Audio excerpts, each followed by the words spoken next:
Sore questi pavotin lenchiaus, segnan cumo de cor enamoram, din lur cupes de cristal, veuren lundo del sulei, talamen de fiammes che lur incendi brusoi ciampes terminam, din lur cupes enfueca, veuren belues de steles, ei sore cumo la caio estrema, entre gli blat che calignum ducement, din lur cupes escarlates, veurem lusantes res, clinazulinis des aluetes, flotum cumo de repas de rairus, din lur cupas de rubin, veurem la promesso la primo, sore queiren li pavot, ma la fiamo, en voso din l'incenditon feudal virginal, din lur cupas delicat, veurem li fuec de giugno.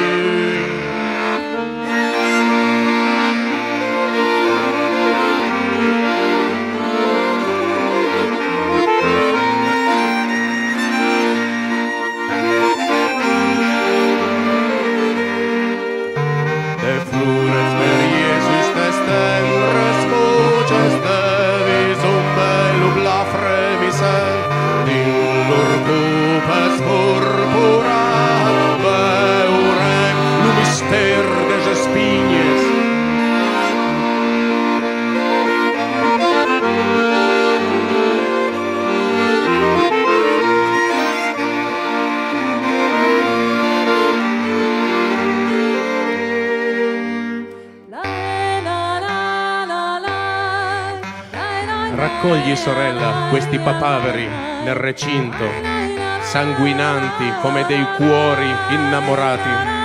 Nelle loro coppe di cristallo berremo l'onda del sole. Talmente divampano di fiamme che il loro incendio brucia i campi sterminati. Nelle loro coppe infuocate berremo scintille di stelle. Che il cuore cumo la caio estrema, entre li blat che calignum lucement, in lur cupes escarlates, veurem lusantes res.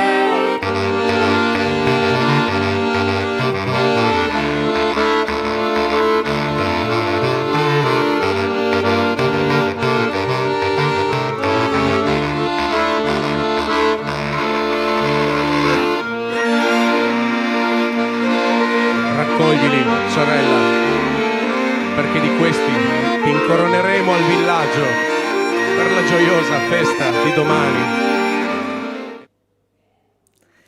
Buongiorno, ben ritrovati e ben ritrovate a questa terza puntata, terza giornata dovremmo dire, del Premio Ostana Scritture in Lingua Madre. Questo è l'ultimo giorno e iniziamo dal mattino perché il programma è fitto, è vario, è variegato. Ieri è stata una giornata molto intensa con degli interventi incredibilmente interessanti, dalla Thailandia alla Francia, alla Spagna, alla Catalogna, insomma vi invito, per chi non l'avesse fatto, a guardare sui nostri social il filmato di ieri, lo potrete rivedere quando vorrete perché è veramente stata una giornata ricca di significati e molto intensa dal punto di vista della condivisione. E condivisione è proprio la tematica del Premio Ostana di quest'anno.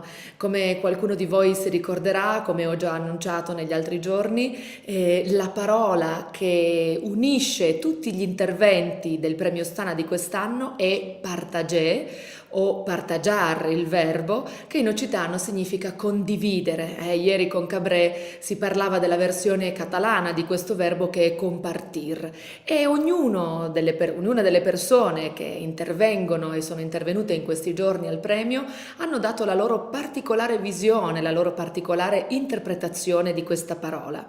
E come sempre, parlando di partagiar, io vi invito a guardare quelli che sono i contributi che sono stati raccolti nell'ultimo anno, non solo da parte dei premiati e dei relatori, ma anche da parte di diverse persone che hanno avuto voglia di mettersi in gioco e soprattutto di riflettere sul significato della parola e hanno voluto condividerlo con noi.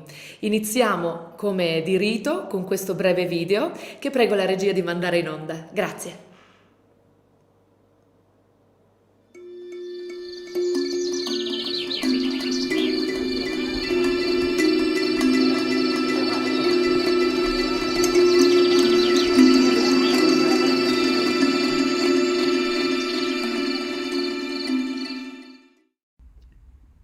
Partatge viene da partagià,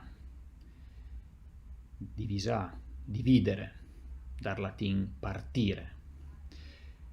E lo partatge in nostra ballade è surtout la divisione di beni, a blinks, l'autovalvaraccio, divisione e spartizione specie dei beni ereditari, ed è con l'autovaldueiro, a Sabeltran, partage, divisione dei beni.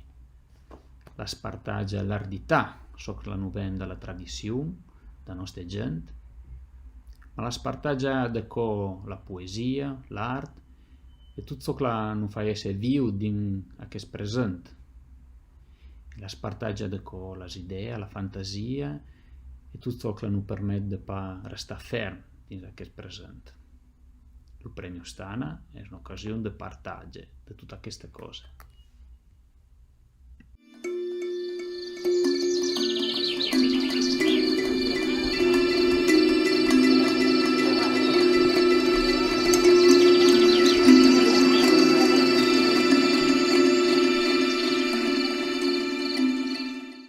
Partatge, sharing, مشاركة.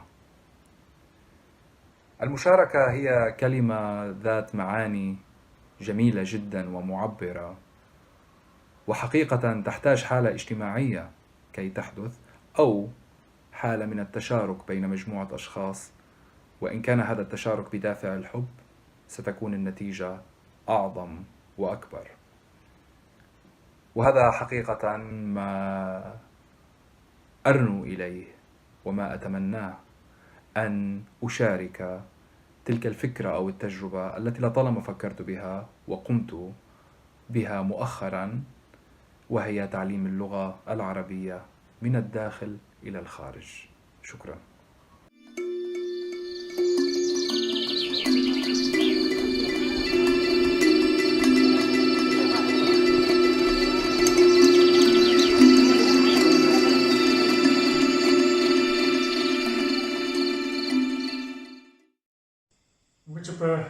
Mileci sulichan che pagano ta he correno a comio ta he da ta doni da ta piski maspa.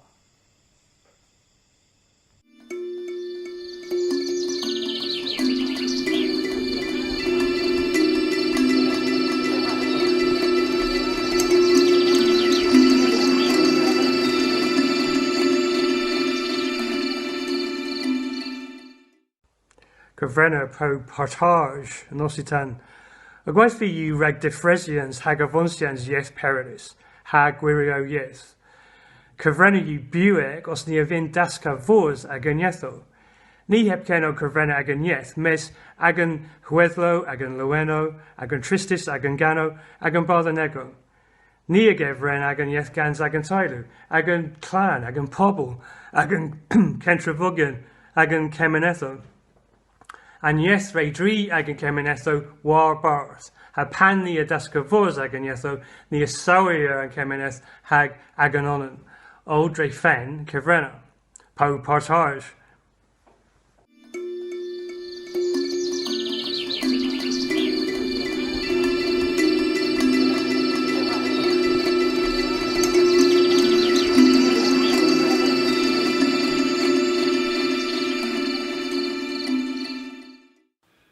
Partatge viene da parage. Partatge in lumingiare la pitanza, disio un paire, curo a qualcuno alla tavola bonus, ero bello. E ci accompagnavamo, disio, perché la pitanza andava sempre accompagnata dal pan. Allora se penso al Premio Ostana come a un luogo, come a dei giorni di Partatge, la pitanza, il mangiare dell'armo, sono le culture e le lingue che ciascun autore porta buel.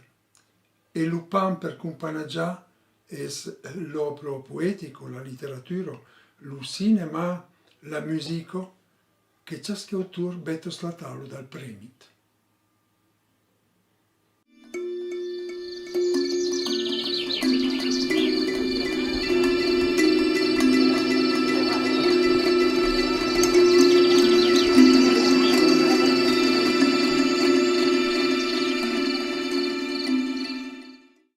Condivisione. Condivisione è una parola che in tantas d'autres andin. Secondo me condivisione, la prima cosa che mi viene in mente, se non come mai, è a starsi da qualche parte e bere una butta insieme. Per me è la prima immagine che mi viene in mente la condivisione, non l'idea bere un bicchiere di vino, ma l'idea simbolica condivide un momento tutti insieme. E in questo caso lo vino è lo simbolo della condivisione. Lo vino è una roba che ha tanti significati, non l'idea di bere o di fare festa, ma l'idea di stare insieme, l'idea di volersi bene.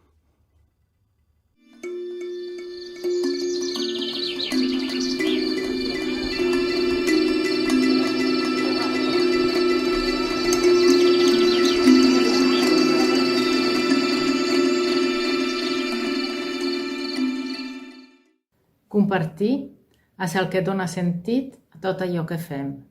Un gest, un pensament, un àpat, una producció artística, tot adquireix valor en el moment en què el compartim. Compartir, partir amb algú, no treu, sinó que afegeix.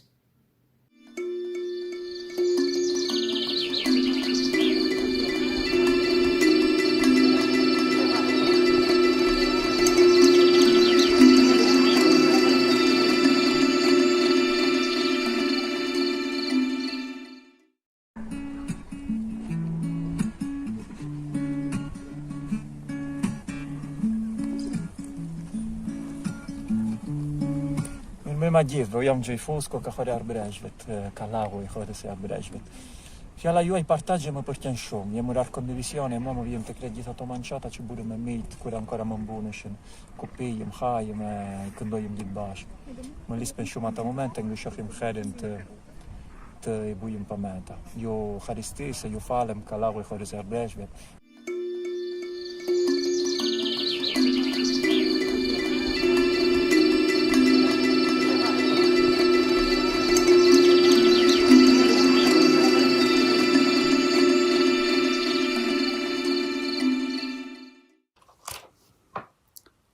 Yet she'e lucid kapahatso in the share.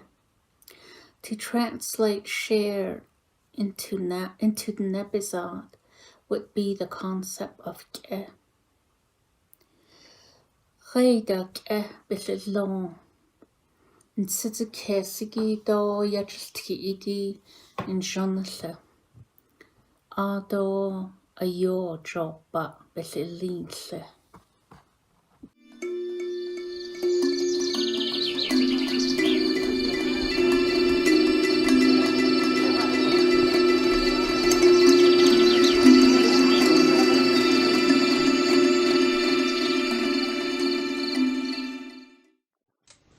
Partatge. Compartir és mostrar l'essència de tu mateix als altres. És donar per fer-te proper de l'altre, els amics, la família, fins i tot un desconegut. Compartir és el que fa de tota experiència una cosa preciosa. És reconèixer a un mateix a través del tot. En una paraula, compartir és ser feliç. Per a mi és complicitat, una espurna d'amor, confiança. La manera més autèntica de compartir per a mi és entre cultures. I el que més m'agradaria ara és poder veure-us a tots vosaltres, a Ostana, i partatjar la joia de les nostres llengües.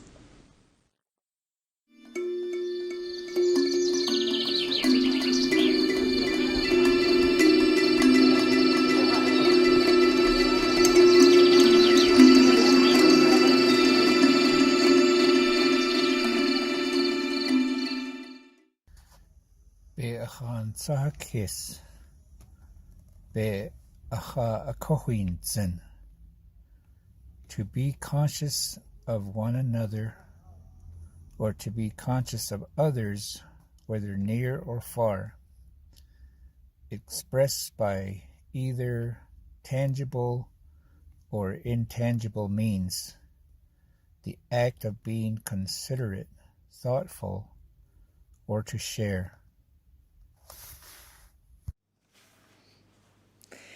Ed eccoci ritornati in studio. Come chi segue il premio da venerdì pomeriggio, sapete che noi abbiamo un piccolo rito per iniziare ogni giornata, che è il canto di Chanto, che è un canto molto antico che accomuna la regione occitana dalle valli italiane attraverso tutto il sud della Francia fino alla zona sui Pirenei che si chiama Val d'Aran, che è una parte di Occitania sul territorio spagnolo. Questo canto appunto si pensa che sia molto antico, qualcuno lo attribuisce a Gaston Phébus e parla degli amori lontani che possono essere gli amori universalmente intesi o la famiglia, le persone care, e anche questo è uno dei simboli del compartir, cioè di condividere. E al di là del testo che parla della condivisione, mi permetto di dire che è anche un canto molto condiviso perché è diffuso in un territorio lungo, esteso, migliaia di chilometri e unisce milioni di persone. Io direi, Marzia, che più condivisione, più partagiare di questo, è difficile trovare un esempio più grande.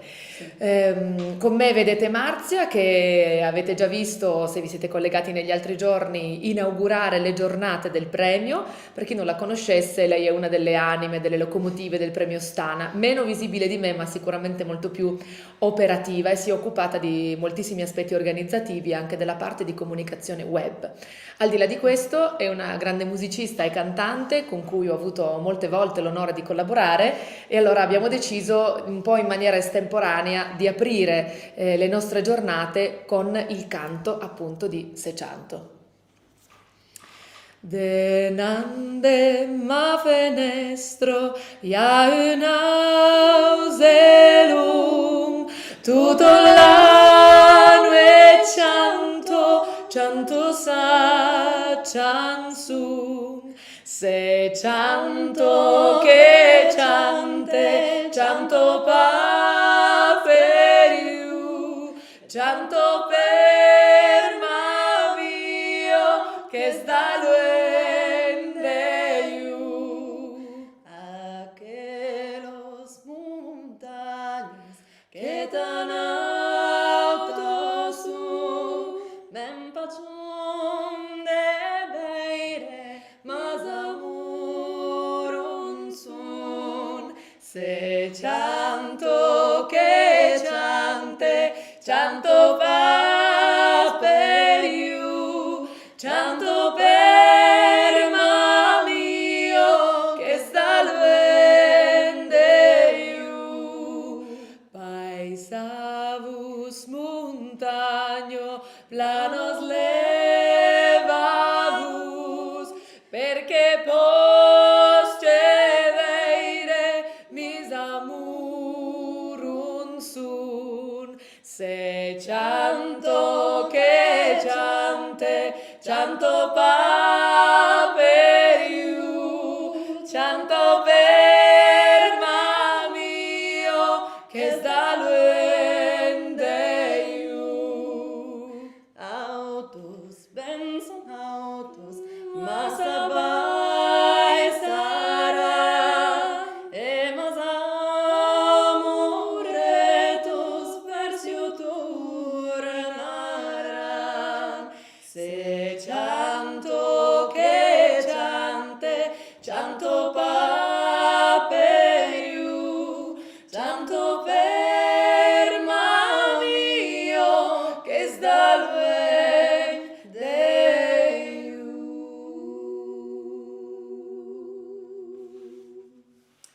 Bene, bene, un po' mi dispiace che sia l'ultima volta che iniziamo in questo modo perché è sempre un piacere iniziare una giornata di lavoro Cantando? Sì, cantando, con un canto così antico, così bello e che per tantissime persone al mondo e per noi in particolare ha un significato anche, come dire, emotivo, emozionale, quasi sentimentale.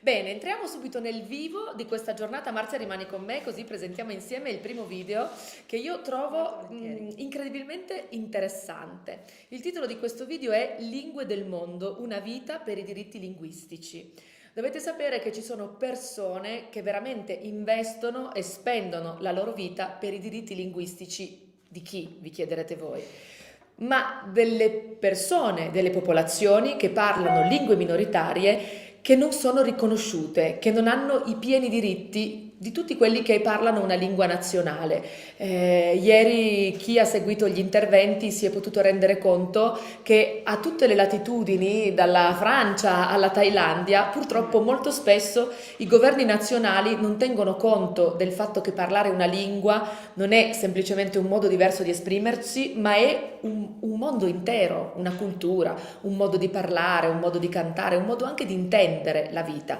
E molto spesso, non rispettando la lingua delle persone, non se ne rispettano neanche gli usi e i costumi. Noi abbiamo incontrato, noi del Premio Ostana, tramite una fantastica moderatrice che oggi vedrete in diretta, che è Mariona Miret, abbiamo incontrato due personaggi che si occupano dei diritti delle lingue e delle popolazioni indigene. Sono Davyth, Hicks e Oliver Lude. Oliver Lude si occupa della tutela e della conoscenza delle lingue della zona uralica. Davyth Hicks è nato in Cornovaglia e è un attivista di diciamo dare voce a tutti quei popoli che non sono rappresentati. Inoltre loro portano avanti un progetto che si chiama European Language Equality Network, che è una rete europea per l'uguaglianza delle lingue in Europa, a cui Chanto, che è uno degli enti organizzatori del Premio Ostana, aderisce. Abbiamo qualcosa da aggiungere o possiamo lanciare il video? Secondo te lasciamo parlare loro? Vi ringrazio e chiedo alla regia cortesemente di mandare in onda questo preziosissimo contributo. Grazie.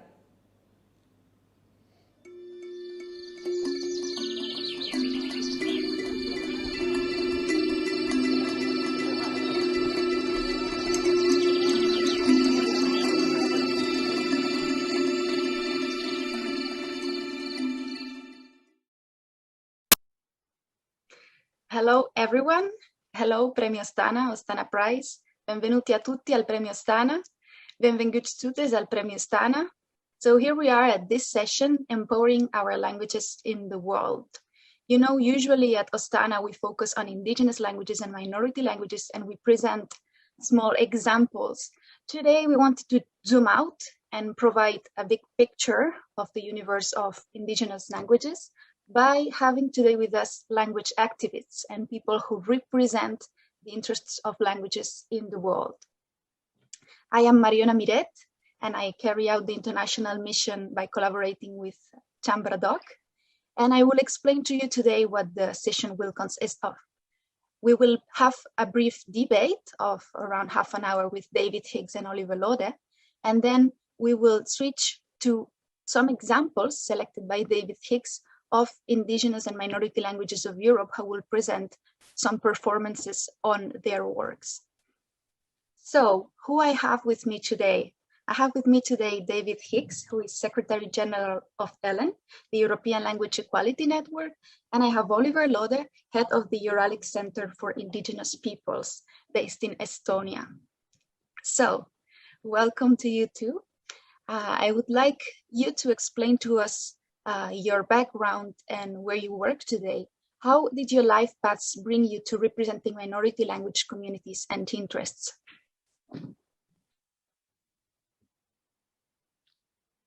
Davyth? Yes. Oh, thank you. Thank you for the introduction, Mariona, and hello to everybody at the Ostana Prize. It's great to be here and to speak at this fantastic event. I was following it last year and the years before, and it's very impressive, and we're very pleased now to have Chanto as a member and to be working with you. Me personally, I'm Cornish and from Cornwall, and kind of that fed into me ending up doing what I'm doing today. I mean, I set out to be like a rock and roller. I was like in bands for years, touring, in Factory Records and Capitol Records in Los Angeles. And, I kind of was doing that, but parallel, I was always kind of being a language activist. And then in the 80s, I went to do, I already kind of had learned, and spoke Cornish. In the 80s, I kind of went to go and do an immersion course in Welsh, in San Pedro Ponstefan. And, I met, it was just fantastic because it kind of made you quite an effective Welsh speaker in about 9 weeks. And then when I was there, I was kind of meeting people from the Welsh Language Society, Cymdeithas Siarais. And it really kind of switched me on to like how with activism and campaigning, you can achieve progress and development for your language. And then meanwhile, I carried on doing bands, but then I went in the 90s, I went into, I did a PhD in Celtic Studies at Edinburgh. And then at that time, then I kind of, was reading more about language planning and things like language development and the people that were doing that, so this was happening in Quebec and it was happening in Wales and in Catalonia. And reading people like Joshua Fishman. And I just found it fascinating that you could plan with language planning to develop and regenerate your language. And if you campaign for the right things, it could be successful in stopping decline and actually getting your language to grow. So then that, got me there. And then at that time, there was the European Bureau for Less Used Languages, which had part of it was called Eurolang, which was like the media section. And the job was advertised for that being editor-in-chief. And I'd already been an activist and was being a journalist as well. So I took that job and I left Edinburgh and I came to Brussels. And I've been here ever since. So, and then, the Bureau, that closed down. And we set up Ellen based on the Bureau, but with much more with the activist kind of dynamic young organizations joining. And they still are, today. So, we continue to kind of expand, but, that's how I got here today, on this path. But, I've been working in the Parliament. I was working for, doing the intergroup for regional minority languages for a while. But, it's been a kind of, not a kind of, direct career path, but I think what I always find inspiring is actually kind of working with the communities themselves, seeing, the things that they come up with to develop their languages. So I always find that, that constantly gives me like an energy as I learn from them and we kind of push forward with everybody. So it's been a kind of strange route, but that's where I am. That's how I got here. Yeah, that's what it is. Great. What about you, Oliver? Yes, thank you, Mariona. And yeah, indeed, it is great to be part of this Ostana Prize event. Yes, actually, as I was listening to Davyth, I was thinking that there are some parallels in how we ended up in this space of language advocacy and revitalization, because my first degree was in economics. I studied, even though I'm from Estonia, I studied in the US, business administration, economics in the 90s. And I fancied myself as a great upcoming entrepreneur, being inspired by people like Bill Gates and so on. But the reality, of course, wasn't as glamorous. So I built my own small consulting firm. I was doing market research, later tourism development, place branding, place marketing, and had a small team. And working in Estonia, somehow I became involved in some projects in Russia. Initially, some cross-border projects between Estonia and Russia, and then those Russian contacts started inviting me to all kinds of places in Russia to talk about place branding and place marketing, which was a very hot topic, let's say in around 2008 and 2009. And so one day I end up somewhere in the Ural Mountains in a small town called Kudumkar, which is the center of the Komi-Permiak people of the Finno-Ugric language family. And I was talking to a large group of Finno-Ugric youth from Russia about tourism development. But as I was talking to them, I saw that they were really excited about the topic, and we really clicked somehow, and I got more interested.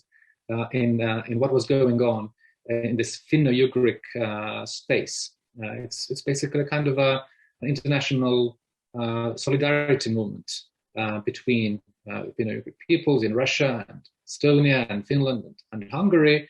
It's about language protection, language advocacy. It's about cultural cooperation, and somehow gradually started shifting from this consultant role to more of a civic activist.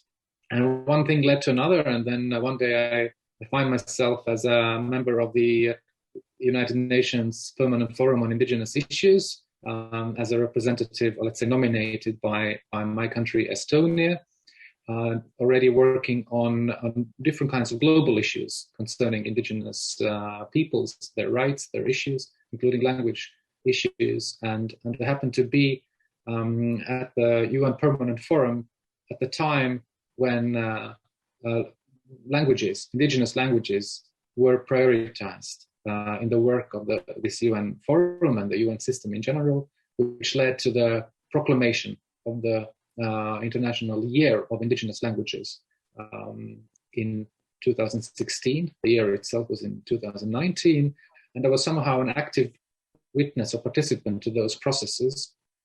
And I think that somehow has shaped also what I'm working on these days, which is the broad picture is, let's say, human rights advocacy for indigenous peoples, but within that, really with a major focus on indigenous languages. Fantastic. Okay. So I was wondering, relative to your experience, how have you seen the demands of minority languages change over time? Oliver. Well, I can speak more maybe from the perspective of indigenous languages. There is a slight difference in terminology. I think there is also much overlap, but we all come from our respective, experiences. And what I can see in the space around indigenous languages is, of course, the change of discourse on the level of the UN system and already many member states of the UN systems and the indigenous peoples themselves. There is, I would say, less talk about the endangerment, the loss, the extinction of these languages as some kind of an inevitable fate that all these languages are subject to. And there's more talk about revitalization. So basically, it's a kind of a change from a discourse of extinction or loss to discourse of revitalization, for which there is some substantive basis, because indeed several indigenous languages have been revitalized. There are good practices out there. There are inspiring stories out there.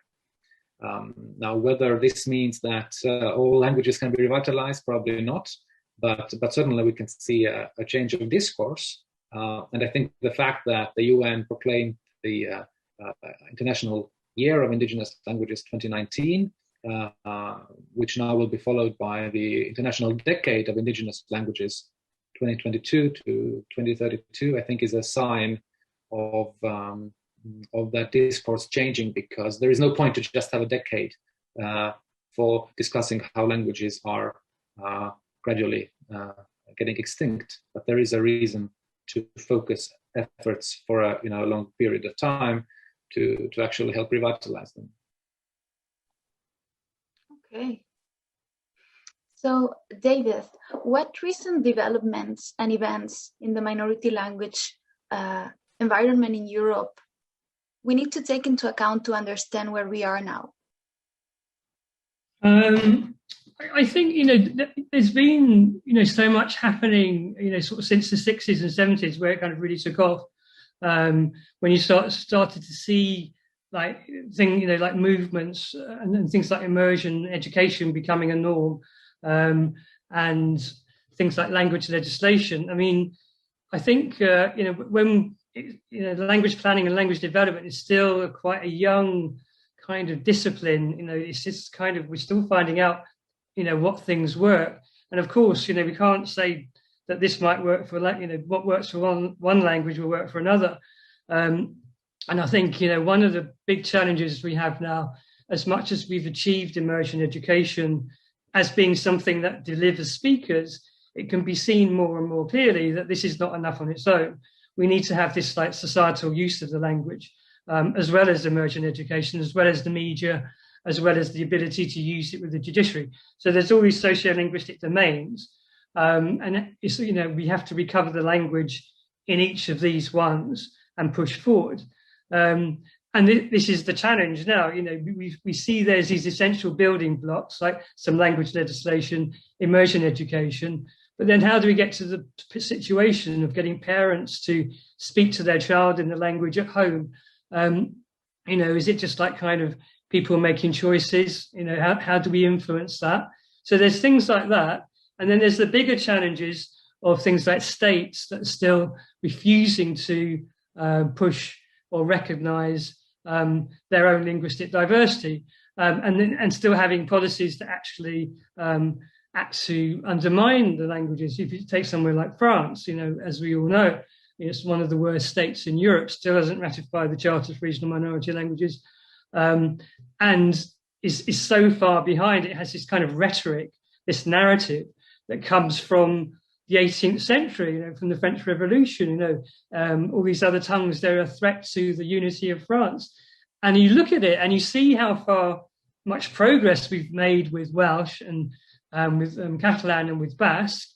And then you look at France and you're just like, why are they so, behind? And I think, what you've got within this doctrine of the revolution and Jacobinism and this Paris-centric thing is this total kind of linguistic supremacism of Paris and of French over any other language, to the point where it's actually endangered the language. So something like Breton, this was the biggest Celtic language after the First World War, like around 1 million speakers, easily. And now it's going to be one of the weakest. Because it's got an aging population.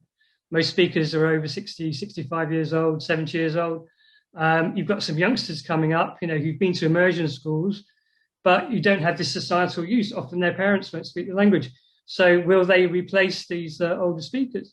So we have a real problem. And that's one of the things, we really focus on with Alan, is campaigning for, not just language rights, but everything that goes with that.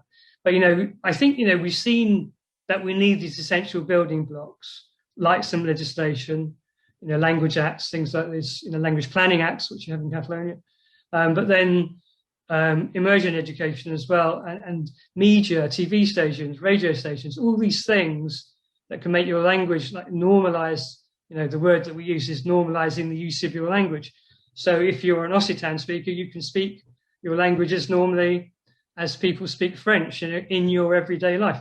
This is the objective. The objective of all of our members is that we want to be able to use our language in our everyday life. This is the kind of standard that we look for.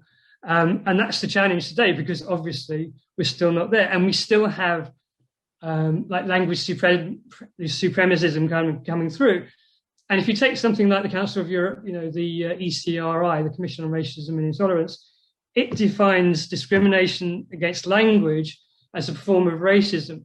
And, people could disagree with that, because normally, people see racism as something about skin color. But if you think about it, and if you're discriminating against someone's language, which is a core part of their person, this is going on all the time. And we see it, every day on social media, the hate speech against people who speak any of our languages. There's been some shocking stuff recently against Scots poets on Twitter. But then, we see it all the time, just this general attitude, against Welsh, making fun of it. And it's things, jokes that you wouldn't ever make about a black person or, a Pakistani person or, Arabic person, but it's okay to make these same, kind of racist jokes against a Welsh speaker or against a Catalan speaker. And this, how do we combat that? Because some people just say, oh, it's banter, it's not that serious. But other things, it's really kind of hitting at the core. They know it's like undermining people. And like, young parents can see that, who want to raise their kids up speaking the language. And they'll be thinking, oh, my kid's got to go through all this kind of crap. if we're going to do that. So, these are these challenges. There's still this kind of, we call the monolingual mindset, where people are just thinking, well, French only is best, English only is best, Spanish only is best. You don't need any other language. How stupid learning Catalan when you could be learning Chinese. These stupid arguments. But this still prevails. But I would say, we have made some headway in the last 50 years, because that was really a prevalent view, saying 50 years ago. And I think now, this acceptance of linguistic diversity is kind of gradually, ebbing through. But for me, it's just not fast enough, because at the same time, we're seeing these kind of rates of endangerment or rates of decline of language, really happening, quickly. So, we have to kind of move on much harder, much faster to combat all these discriminations and things like that. So that, those are the challenges. There's a whole big array of them. A lot of it's like attitudinal, but then it's like very political. We can change things quite quickly if some states kind of grow up a bit and come into the 21st century and start accepting their own linguistic diversity. So. Yeah, we can see this reflected in the big controversy that has been going on in France in April with the Molac law, right? Well, I mean, all hopes were on that. The law was passed, but then again, now it's stuck. How do you bring this I think, it's just incredible. Again, the French system, this mad over-centralized state with 60 deputies. Well, we're not sure if it's 60, because half of them have been saying, oh, we didn't sign this thing to go to the Constitutional Court. But just to explain, to your listeners, there's the Paul Molac bill, was this bill that came through in France. And this is giving some progress at last to regional languages in France. So it will make the normalization of immersion language teaching, the normalization of bilingual signs, some funding for schools. If you're traveling from one school to another in a different municipality, you'll get some funding for that. So, some small, bits of progress, but still nevertheless good progress.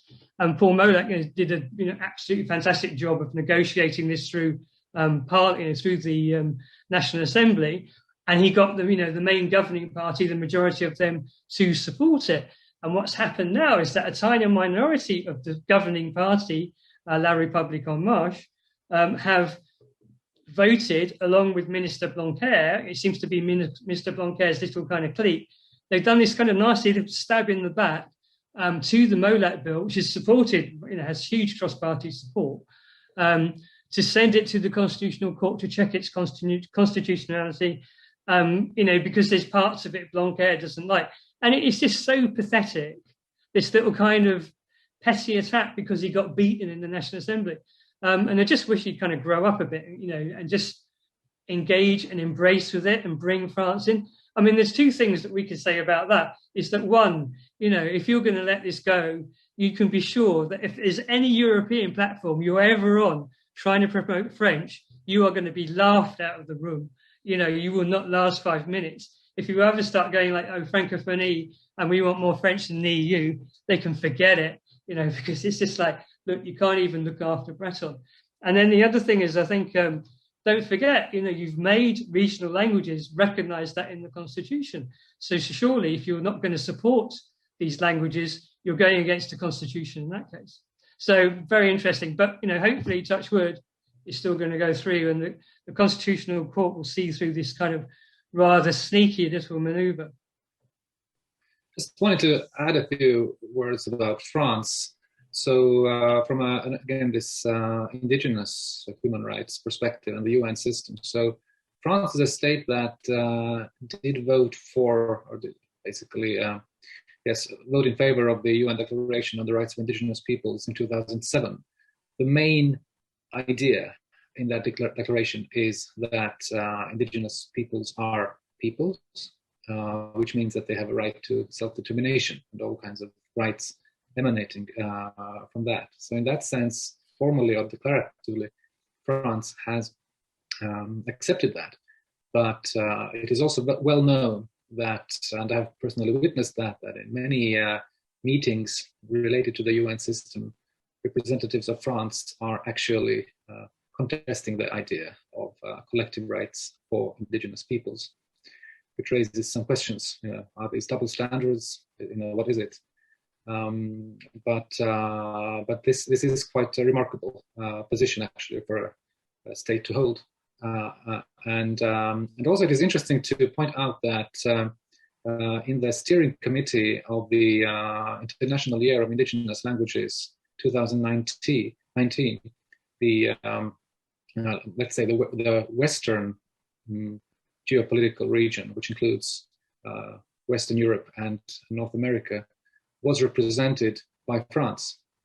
So obviously they had some interest in the topic of indigenous languages, though as far as I know, they deny presence of such languages on French territories, not just in France, continental, the European part of it, but the other territories they have overseas.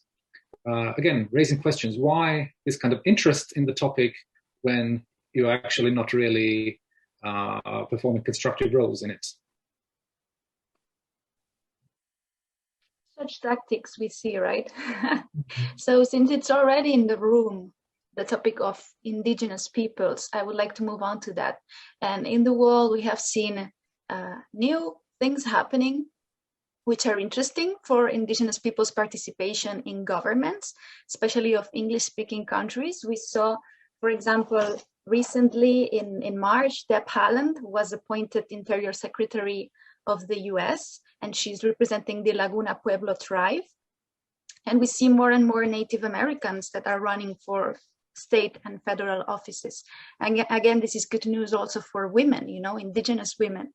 As well, we see that in New Zealand, in November 2020, we saw Nanaia Mahuta appointed as a foreign minister of New Zealand, and 5 out of 20 members of the cabinet were Maori. So I think this is quite important. Also in Australia, there has been this Europe Justice Commission in one of the states, Victoria, which is meant to investigate and inquire genocide and discrimination against Aboriginals. So we see, again, this big debate around justice, truth, listening to Aboriginals, confronting the pain. I think, if I'm not mistaken, this week, Biden also recognized Albania's genocide, right? So, wait. Armenian genocide, exactly.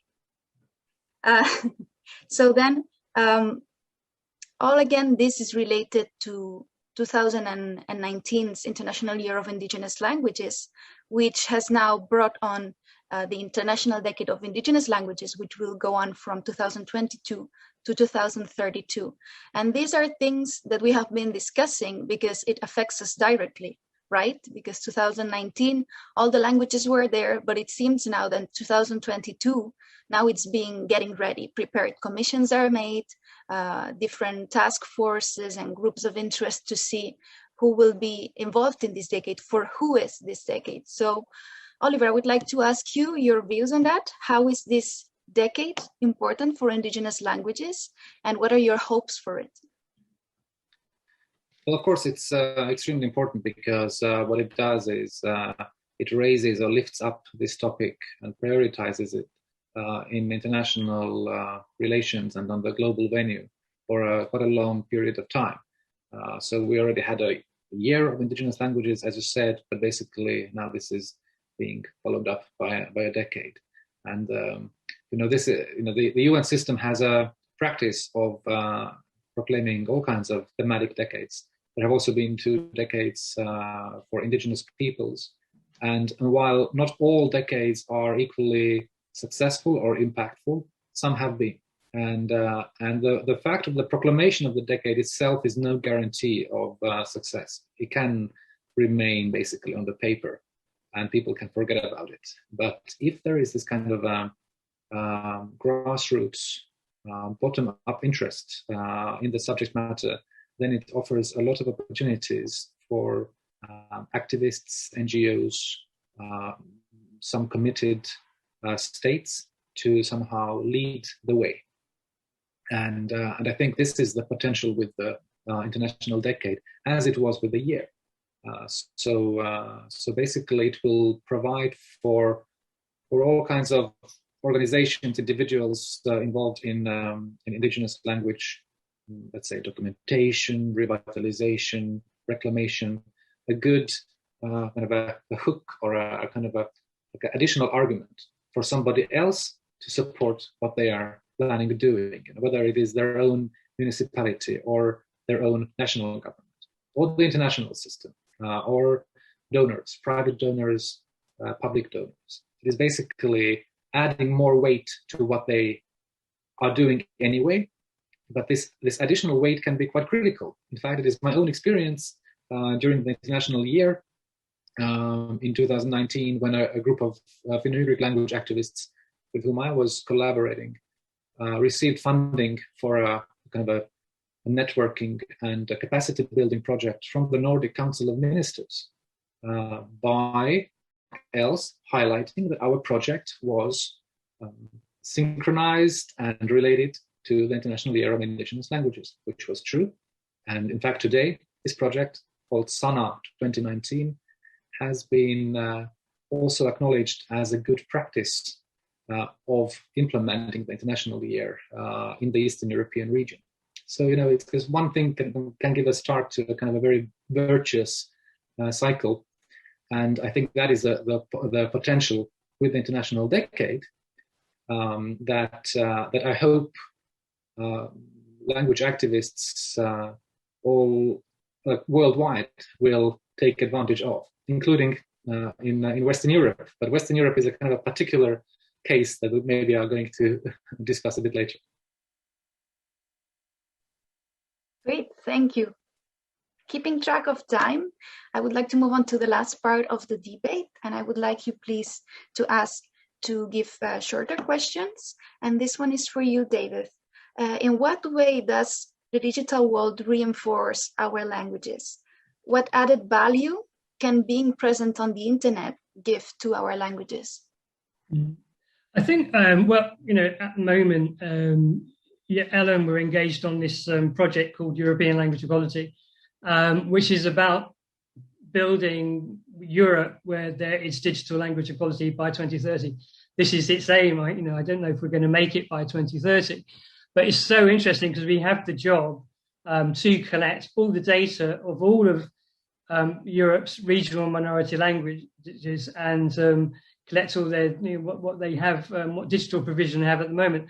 So it's extremely important. I think we have to see the digital domain as one of the socio-linguistic domains, and if we want our kids to use our languages, we have to make sure that the computer games and the iPhones and all that are in their languages. And this project is set out to do that. So I think it's vital, that we kind of make some headway here in this field, and make sure that all these devices, are available in our languages, so we can live our digital lives in our languages. And in some ways, it's quite interesting as well, because if you've got, again, states kind of blocking development, it means that we can make progress in the digital world when we kind of stopped, in the real world.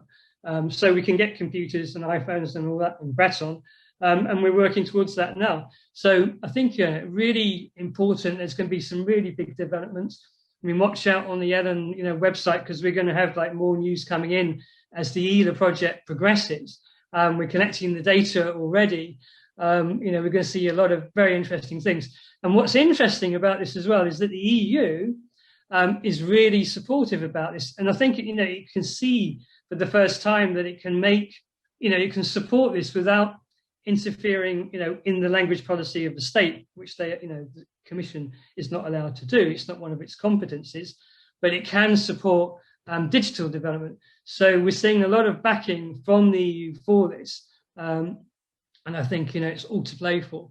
And obviously, the downside of that is that if we don't get these big companies and whatever to have our languages, it's going to, the flip side of it is that it could speed up endangerment if we are excluded from from the digital domain. So we have to make sure that all our languages are there. But so far, I think, we're kind of working to make sure that we kind of catch up, and then we have this presence, and again, so that this presence becomes normalized.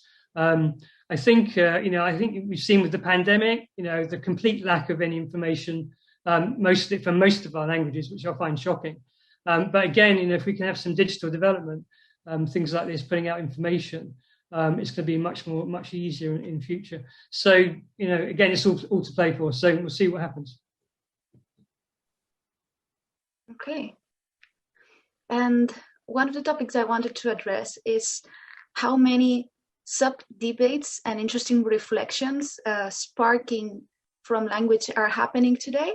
I'm thinking of the value of cultural worldviews, this cosmovision that some indigenous languages have of the world, which is so different from majority language or from majority communities.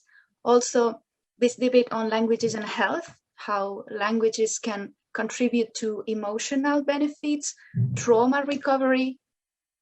And we have switched the discourse, as you were saying before, Oliver, from having to preserve the languages from dying, and this victimization of poor us, that we are losing our languages, we need help, to adding new modern values to languages. And this is very much aligned to what we are doing now in Chambra Doc, saying, hey, we have to attract new speakers. The potential of what we are doing now in the International Decade also is bringing attention to that, just like climate change discourse is now in everyone's heads, potential to influence people to recognize how important this is, this cultural worldview, these values, and this alternative to a majority view, also colonized perspective on the world, on culture. That is so interesting. And I'm thrilled that this is happening. Also around, I was thinking now, the value of some indigenous languages for climate change, the ecology and the climate adaptation, respecting of nature that is engraved in the culture of some languages, and therefore in the languages of indigenous communities, and how that can help save the world now that we are in this ecologic emergency. And I'm now doing a course on spiritual ecology by Emergence Magazine. And it's also amazing, this views on the ecology of perception and the ecology of language. And I would like to give you a quote that I listened to in last Thursday, that by David Abram, that climate change is the very consequence of us forgetting the sacredness of this environment and earth where we live in. So I think all of this can fit together really well between what we are saying today and what is going on in the world in a natural sense. Would you like to reflect together on that? Yeah, I mean, the big thing that I've been following up on lately, which I got, years ago when I was in bands, I also was being an activist and working a bit with the American Indian movement. I organised some lecture tours, and they came over to the UK, and we did like a tour in Wales and a tour in England. This was with Russell Means and Floyd Westerman, and then Dennis Banks. And one of the things I kind of picked up from them was this, they had this, it was very important, was the spirituality. This kind of fed their activism.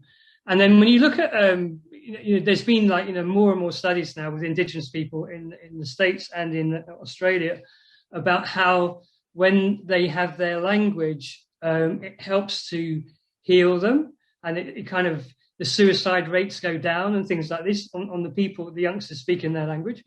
And I kind of started thinking, that's very interesting, wonder, maybe, why don't we use that? Because we use this argument of linguistic diversity is really good and you should learn your language. And yeah, it's kind of, an okay argument, but it's a bit abstract. But if you start talking in terms of if you learn your language, and if you learn our language, we grow up speaking our language, it's going to make our health better. This is a much more direct argument that has a much better impact. And so I'm looking more and more now about how, that us learning our language, or bringing our kids up in our language and stopping, bringing back that intergenerational transmission, if it needs bringing back, or continuing it, if you can continue it, is something, it's kind of not really spiritual, but it's kind of it's something that's keeping us whole. It's kind of, it's giving us our connection to our lands, to our place names, to our stories, to our history. And I think, it's something that the Indigenous, it's something we're learning from Indigenous peoples, how they've been, emphasizing that, it's good for our health to do this. And I think it's something that we can learn much for, in Western Europe, of things that, we can use as we go about this regeneration process. So we're revitalizing, we're revitalizing the language, but actually is the language revitalizing us? Because if you look at something like you're Irish, right? So they went through the trauma of the famine, like 1 million people died and 1 million people had to leave, and then they were told their language was rubbish. And then, or the Cornish were told their language, Welsh were told their language was rubbish. Gaelic speakers told, you're rubbish. And all this has a kind of, on a kid, we know now the kind of psychological impact that has. So by regaining these languages, we're kind of helping to fix that trauma of people, who've had the language literally beaten out of them. Again, the French state did the same thing as well with the young kids. It literally abused children to stop them from speaking Occitan or Breton. So it's child abuse. That wouldn't be tolerated today, but we still have adults now who went through that child abuse at school. So for me, again, we should look at how learning the language and regenerating it and celebrating it helps to heal us up. And, there's not enough studies on it, but, again, we can learn from Indigenous peoples. And it's something that I very much I'm looking out for now of emphasizing that, I think it's going to be good for our people's health, like their mental well-being. Or, if you're looking at this wellness and well-being thing, having your language, that's really important. I think we'll kind of grow with it and keep on learning from Indigenous peoples on this as we kind of progress with it. So, I find this whole area very interesting, but still, we need more research on it, and we'll see what happens. Yeah.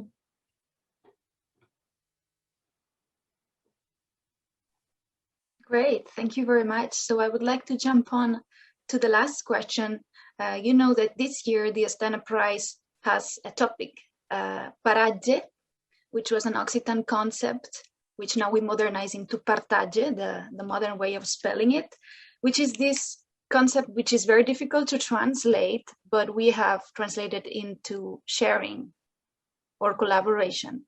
And what is the value for you both of collaboration and sharing nowadays and in your cultures? Briefly, to finish. Well, actually, I would like to continue. It's in a way an answer to a question, but also following up on what I was saying before about this International Decade of Indigenous Languages. This is also about sharing. It's about sharing both good practices and maybe practices that haven't worked so well concerning language reclamation, revitalization. And because this is a UN initiated decade-long campaign, then this means that basically the whole world can be involved in this and share each other's practices. Different global regions, different countries, different peoples and language communities, and at least in my personal view, this should be truly global, meaning that no region should be excluded. But if you look at the way the architecture of this international decade is set up, it follows the logic of how the UN Permanent Forum on Indigenous Issues works, meaning that there are representatives of Indigenous peoples from 7 socio-cultural regions of the world, which are basically all regions of our planet inhabited by people, except Western Europe, because this is all based on a kind of an assumption that there are no Indigenous peoples in Western Europe. Now, whether or not this is a true assumption is maybe a separate question for a separate debate, but clearly there are many language communities in Western Europe that identify their languages as Indigenous languages. Moreover, who have participated actively in the work of the International Year of Indigenous Languages by holding thematic events and having them even registered on the relevant UNESCO website, and even more importantly, who would like to actively be involved and share their experiences with the rest of the world during this upcoming decade. And those links are very natural and organic. So, for example, I was recently, let's say, a team that I was working with interviewed somebody from New Zealand, not a Maori person, but somebody who is well aware of the situation with the Maori language, revitalization, and basically the story how that has happened. And this person pointed out that there was a time when the Maoris were inspired or informed in their work by the story of the Welsh language, and I'm sure that there have been these kinds of links and in different directions.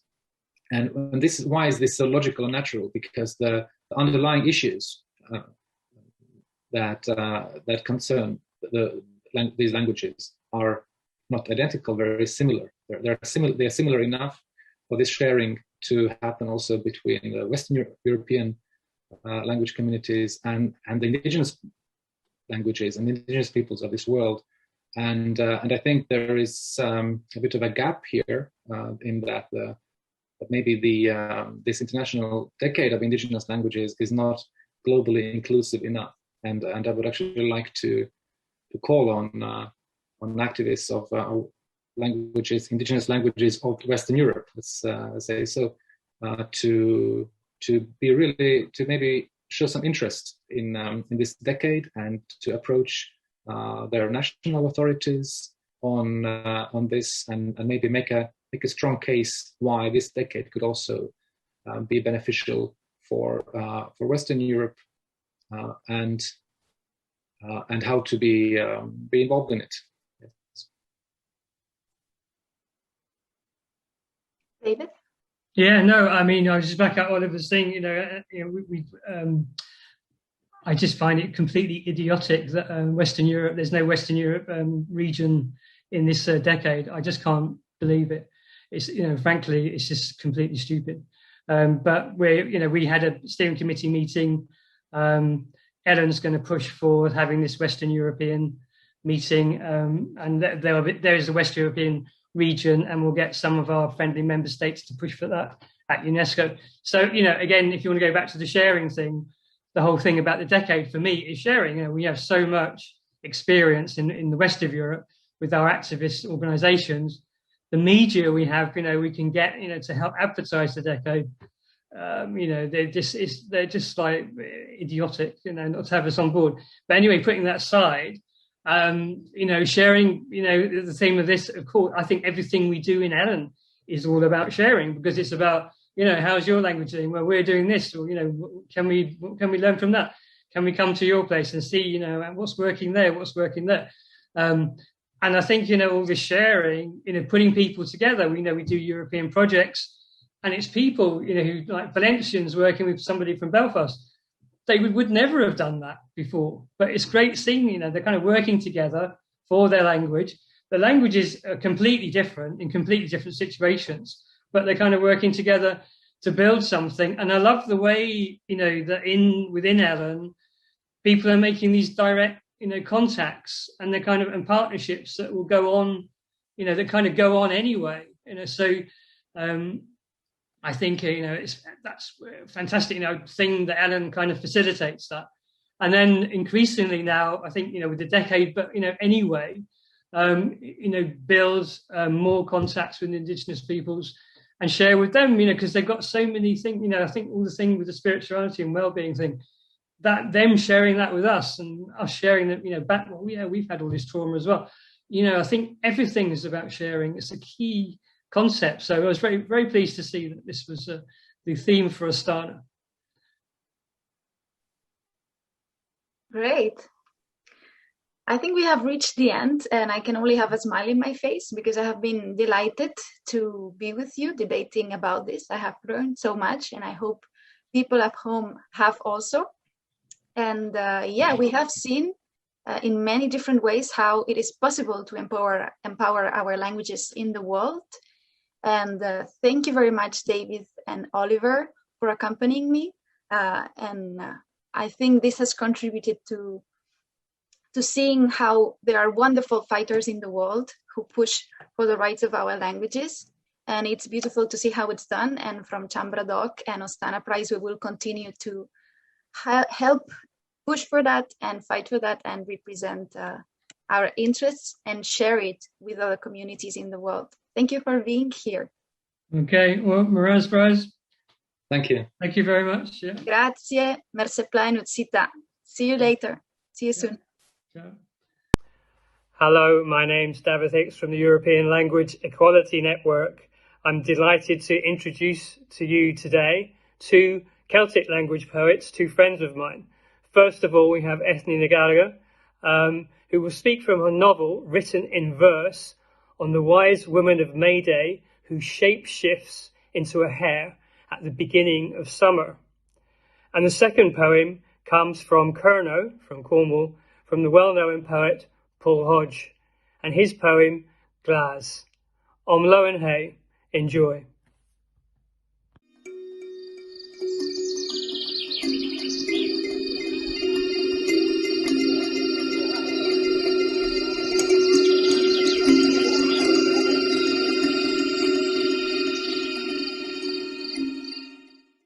Díomh is mis Ethne ní Gallagher agus tá anluair orm a bheith páirte san éile seo. Dulci mé nuair seo a narí muscail a dhéirithe. Urscéil bhór an bhirsaíochta atá an agus tá sé bunaithe ar scéal ón bhéil agus ba chaile na baltaine a ghlachan scrá geirithe orí héin ag tús a thabhraí. Inseo mé scéal. Bhí sin a bhadahin is a bhadahin héin éon bhaidín baltaine bháin bhí fearr a mí ag bhíthe. Agus bhí na baithí a lig a mhuichinn sa farc aige ar fáil na hithe agus nar bhí sesin ag teach na bhála an bhaidín dar gionn bhí sé isteach na parca go bhfeicead sé na bá. Agus bhí bháin acu go dé tí sé a geirithe agus ag dúil an bhaine ón bhá. Wel, ní na inú bhui an fearr ar na dírí. Dardaí sé a gana scuil sé pellir léhí. Agus gígur éirí leis an geirithe a bhíalú. Jimmy siise léhí casa an airde srú bála lena súil. Wel lean an fearr an geirithe an sin. Haar na srúhain, haar na sléifte fríd na mínte fríd na múnte, go dí go dánig siad ad le seanse. Is teach leis an geirithe, is teach leis an near in na dé. A go dé tí sé is tí sa chlúd ribbe. A caile chráha chrippailte chríana, srú fála lena súil, san áit ar bhíal sesin an geirithe. Bise an geirithe. Tá cuid mhór scéaltaí bhín fátaine an éileachas na héireann, agus níam iarracht sa leor seo iad a lig a tharraingt le chéile, mar chud de éon scéal amháin is sin an scéal bhí chaile na baltaine a ghlachan sa croch geirithe orthu héin. Tá cur síos ar na grásanna a bhainnis leis a baltaine, le ceilearú na baltaine, maisiú na díthe ag tús a thabhraí, an saoirú a thuirteiste sna tithe na gisathe ága ag gul ó ha go te le babogí na baltaine fasce na mlachain go docht daingan. Bailú na mlachana agus iad a scapú ar leachana na bhuineog ar waithe le rá agus a runú ar bhunú na tithe sin. Tá cur síos ar ghriach na baltaine, tá cur síos ar ghruacht na baltaine. Tuig an béileadas beo agus litríocht na man ísina le chéile. An scéalaíocht agus an racaracht, an prós agus an iliacht. Iad a lig fitse fúte tíomhsaí de éon chlúda a bháin agus léimisteachtas. Thóg an geirithe na sála léthe agus Jimmy le páirtín fadaíle. Go héitrim aganta éire grí, Y'all si léhí in a sé jan sé. Bhí tarm in a crúb le sunrú ar fud na dúthe, ag prabadaí ar háilte méiche na túthe. Fríd an domasa, fríd an aber, is deas a chi na haar an chlábar. Honraí si páistí a mhuí faoi hadar. Ag go le wathag go bothag ba mhór a bhúdar le na mataí faoi na hataí le na néga dríon, bhag siad go jingúilte in na muíon le babogí na baltaine, babogí baníthe na baltaine, Bashke and a machlin go dog dangen. Vani and geria defa. At ni aka shiichin Vani she go giaga, vani she go riaga, vani she go shiaga. At ni aka shiichin Arabaltanya, arabaltanya, arabaltanya way. Hung shikid, chinchamajinya, drilyaki, jayule. Braig bwilu kanyaga go rihama go ray. Tar hayim, jerry and glee, and you lan the baltanya blee. The anam, the kali, go ri, baha, and chi. Kasu na sugan, trihura tuhal, like golfwee na grenya, vigel na baltanya, ag na mra menya. Haring should vlieg en druachti, riv oer en chlichliha. Han niet heen a chossinch, agus tori a sichriha. Tar hayim, tar jiu hayimse. Hai en geria, drohul, na mra a vi ag maestru, ni beu tarve bitramona, len a slustru. He súlarú a nanas, agus rin drihu gaia, go magul, go skegul, gan níhas, gan naya. Hannig si ad, le bohagvag, lig skrat skjónul asgi, muhur na dartan, is na podwonus na chali. Shimsa na valtanya, yada den geria, majin ruade. Tar hayim, biujayu, I am sir.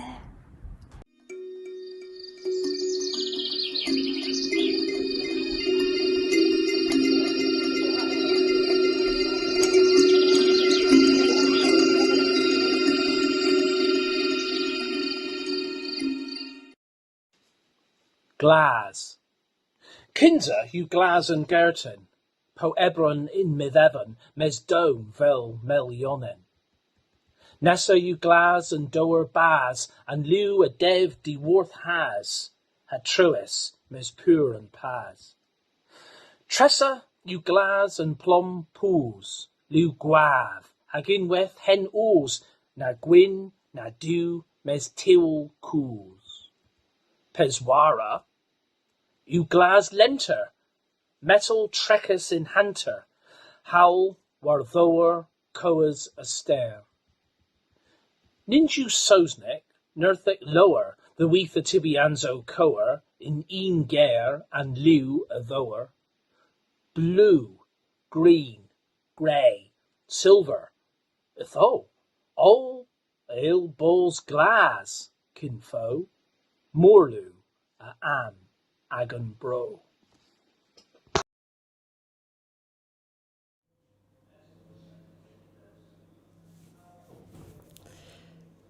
Bene, bentornati in studio e ringraziamo ovviamente le persone che hanno partecipato a questo video e i loro preziosissimi contributi che ci hanno lasciato e vi invito a vedere il video successivo perché è particolarmente attinente a quello che appena avete visto ed è un video interessante, sempre condotto da Mariona Miret, che intervista due ospiti d'eccezione. Loro sono due donne che si occupano di sociolinguistica, una di loro è spagnola, l'altra è nata in Cile e fanno parte di un collettivo molto molto particolare che si chiama Faber Llull. Si trova in Catalogna, in Spagna, ed è una bellissima realtà in cui diverse persone, diversi professionisti partecipano a una vita in comune. Che cosa vuol dire? Vuol dire che loro invitano artisti, persone che si occupano di materie scientifiche, persone che si occupano di materie umanistiche e che sono professionisti nel loro ambito,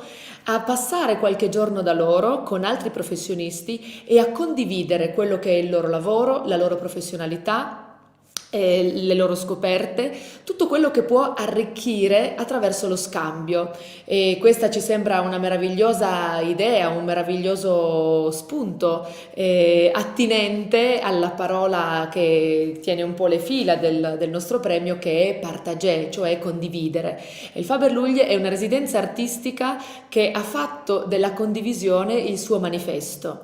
Sentiamo in questo video queste due persone straordinarie che ci parlano di due esperienze linguistiche diverse in due parti